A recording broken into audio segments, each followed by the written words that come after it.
As a sports fan, I have to confess. Sometimes the game gets kind of boring. That's when I unfold my Samsung Galaxy Z Fold 7 and use multi-window viewing on its large screen. Boring game? I'm checking out my fantasy baseball league at the same time.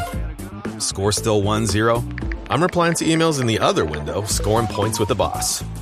Semifinals finally getting exciting? I'm buying tickets to the finals and booking my flights. Can your phone do that? The new Galaxy Z Fold 7. Get yours at Samsung.com. Gatorade is the #1 proven electrolyte blend designed to hydrate better than water. So you can lose more sweat and raise your game. Gatorade, is it in you? Listen, all you New Yorkers.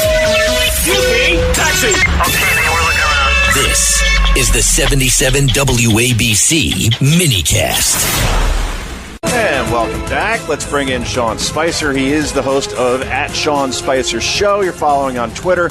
Subscribe to SeanSpicer.com. And obviously part of the threesome that makes up the two-way app and the morning meeting, which I listen to every day on my little hike with my dogs, and always great, informative stuff, and actually civilized for the most part between Dan, Sean, and Mark Halpern. Sean, how are you? I'm great. How are you doing, man? Outstanding. No complaints. Thanks for joining today. So, who else would I rather spend Labor Day weekend than Joe Concha? I have a feeling I can think of several people you'd probably want that to happen. Are you up north in Rhode Island doing the Coast Guard thing, or how do you spend your Labor Day? My Coast Guard thing. No, usually if the Coast Guard's seeing me, they're boarding. They're coming aboard and saying, "Sir, we have a problem." No, I'm in Virginia. The school year has commenced, so.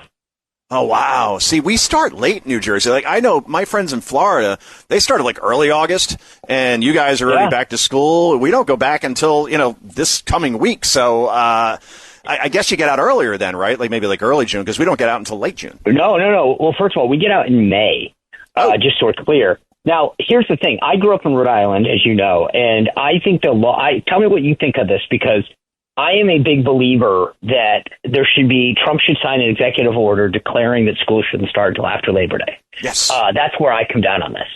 I want my summer, Joe Concha. I don't want this going back to school. Like, I think summer goes to Labor Day and schools. I get in Virginia, we're kind of in the middle. Like, we don't go back. My wife's from Tennessee. They go back like, July 4th.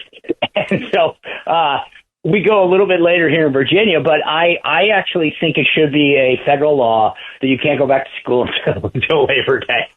I couldn't agree more. And, you read about Labor Day, and it's a maddening thing how it came about. Basically, there's some labor unions that said back in like the late 1800s that, we should have like a day off to celebrate all the workers in this country and all the people that are in labor unions.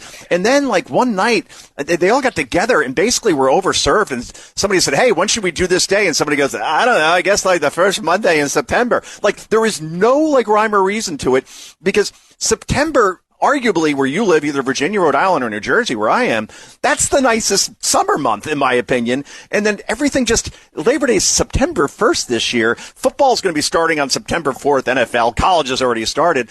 And I'm like, no, I'm not in a football mode yet because it's 85 degrees outside. It's just, you're right. I think, school should not start until after Labor Day, and Memorial Day should be more like June 21st, not like late May, because it's always too cool at that point to do anything anyway. I know I've gone off on a tangent, but I'll give you the last one. No. This is where we this is what we should be focusing our time on. Is practical common sense things that President Trump can get by. And that's what he always talks about, common sense. So let's get this going. Start this ball. I'm going to urge President Trump to sign a executive order that schools cannot start before Labor Day. Wow. Vinny, our producer, who's new here at WABC, he asked, does Sean Spicer still speak to the president? I go, yeah, I think you could get him pretty much on a moment's notice, right? Like, you could call, he picks up, and you guys could have a conversation. That only works so many times before, if you don't have something good to say, right, or something substantive, they're like, stop calling. But yes. So you can tell Vinny, I don't abuse the privilege. How's that? Right. You don't want to be a stage 5 clinger, but just once in a while, if you have a good thought, this is a good thought. I think this it warrants a phone call, and we're talking to Sean Spicer. So, So much is going on. I guess I want to talk about things more like from a macro view. We're only 8 months or so into this administration. In terms of like the three big successes that you could think of, what are the three that you would name if you were giving out awards right now? Because I would like, just off the top of my head, I would say the border, obviously, and getting those encounters down to basically zero. But what else would you name out there that you've seen and said, wow, this is what I voted for? Mint is still $15 a month for premium wireless. And if you haven't made the switch yet, here are 15 reasons why you should. 1, it's $15 a month. 2, seriously, it's $15 a month. 3, no big contrast. 4, I use it. 5, my mom uses it. Are you playing me off? That's what's happening, right? Okay, give it a try at mintmobile.com/switch. Upfront payment of $45 for 3-month plan. $15 per month equivalent required. New customer offer first 3 months only. Then full price plan options available. Taxes and fees extra. See mintmobile.com. At LinkedIn, we know hiring is a big deal for your small business. Sometimes it can feel a little overwhelming. LinkedIn uses data that you can't find anywhere else to give you the best candidates. All so you can feel confident you're hiring the best person for the job. And even a little hiring bliss. See why 86% of small businesses who post a job on LinkedIn get a qualified candidate within a day. Post a job for free at linkedin.com/achieve. LinkedIn, your next great hire is here. Building a portfolio with Fidelity Basket Portfolios is kind of like making a sandwich. It's as simple as picking your stocks and ETFs, sort of like your meats and other toppings, and managing it as one big, juicy investment. Now that's pretty good. Learn more at Fidelity.com/baskets. Investing involves risk, including risk of loss. Fidelity Brokerage Services, LLC. Member NYSE SIPC. This episode is brought to you by Chevrolet. Chevy certified service technicians are factory trained to fit your vehicle with the tires specifically developed for it. And with our tire price match guarantee, you get the best fit for the best deal. Let us do the work. Available on select eligible tire brands at participating dealers only. Offer ends 12/31/2025. Terms apply. See dealer for complete details. Visit Chevrolet.com/service to learn more. So I think number one is the border, right? That's what he campaigned on, and for a million reasons, it's also symbolic. Number two, I would say the big beautiful bill, because again, the permanency of those tax rates was critical. It wasn't just renewing them for another 5 or 7 years.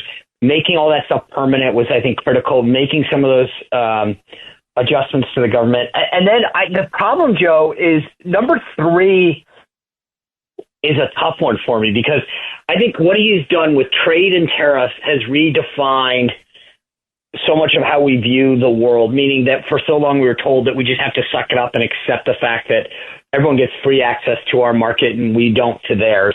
But I kind of like also think that like what he did to reshape NATO was similar to that. Like we've been told, yeah, they have an obligation, but we just need to keep funding NATO and they'll spend their money on other things. I think what he did with DOGE was huge. And then I'm just trying to think of like, I also think the culture thing is big. So this is why there's like a bunch of ties for number three. And what I mean by culture is this. In the first term, I think we seeded culture. And just sort of said like Trump didn't go to the Kennedy Center, so whatever. And then I think he realized that old Andrew Breitbart theory that culture is politics is downstream of culture. And so by taking on the Kennedy Center, taking on higher ed, all of these institutions, that he has realized that like you can't seed the ground. But let me throw a thing out at you, Joe, that I will just tell you how I generally answer this, because you asked three. And I've said that there's three main differences between Trump 1 and Trump 2. They are the people, the process, and the policies. What I mean is he's got and this is tough to say, but it's true. I think he's got overall a better team who are focused on the mission, who understand that they need to be disruptive, they need to get things done, they need to implement his agenda. That's vastly different than term one. Number two, on the processes, and we're seeing this with even the going after the Fed governor earlier this week. They understood the process. You remember when I was there, we fired Comey, and it was like we fired him, and then we're like, okay, what do we do? And we kind of worked backwards. We built the plane in midair after we fired him. What he did with Fed Governor Lisa Cook was he understood that the law was very clear that he needed cause. And he said, okay, great. I have cause. You lied on your mortgage application. You defrauded the government. So that's cause. And I think he's basically laying the predicate for Powell, too. He understood the process. And then the policies, obviously, we saw that these guys, between what they had done in Trump 1.0, is so critically, they had thought through this. They had all of these time in 4 years to really get the job done. So I think the fundamental thing are those things, the people, the process, and the policies. And we're talking to Sean Spicer. The Two-Way app is what you want to download to your phone. The morning meeting is a must-listen every day at 9 a.m. Eastern time. I made this argument in my book, and I think I've found a lot of people agree with me. It's almost good in a way that Trump lost in 2020, if you believe that. I'm just sure some people still aren't completely on board that election was on the up and up. But regardless, because if he won, he would have ran into, again, a Democratic House, a Democratic Senate, and it would have been impeachment in perpetuity throughout his second term. Now he goes in and he has the Republican House, obviously, Republican Senate. He has a House Speaker that actually works with him in Mike Johnson. That wasn't so much the case with Paul Ryan. And Mitch McConnell obviously was the Senate Majority Leader in 2017 when he first took office then. And now it is John Thune. And again, everybody's singing from the same sheet of music. And to your point around having the right team around him, Jeff Sessions was the Attorney General, you may recall, and he recused himself from the Russia investigation. Not exactly a wingman there. Anthony Scaramucci was the Director of Communications for 11 days in the White House. I believe you were still there when that happened, and that was a train wreck. Rex Tillerson was your Secretary of State, didn't really seem interested in the job. Now you look at all the pieces here, whether it's Kristi Noem, whether it's Pete Hegseth, whether it's Marco Rubio. This is a team that he could trust, and that's why, you obviously were press secretary, that White House leaked like a sieve way back when. Now, those leaks really aren't happening anymore at all. Yeah, I mean, that's what I'm saying. It's a very different team, and that's why they're more effective at getting things done, because they understand the mission. They're on board. To your point about Rex, and no offense to Rex, but like he wasn't there. He didn't know Trump. He didn't have a relationship with Trump. He was like, great, I'm a major CEO. He'd run Exxon, and he thought, okay, I'll run this place. He didn't fundamentally understand that you were there to serve the president and to carry thing, not yourself. And the mentality just wasn't there. All the folks at the cabinet, we saw a cabinet meeting earlier this week, they get it. You know what is funny, Joe? I bring this up to people all the time. And you're a special case because you obviously are very in the know, so I can't play the game with you. Okay. But for most people, walk up to them and ask them, can you name a single Biden cabinet secretary? And they'll be like, maybe Pete Buttigieg, I don't know who else.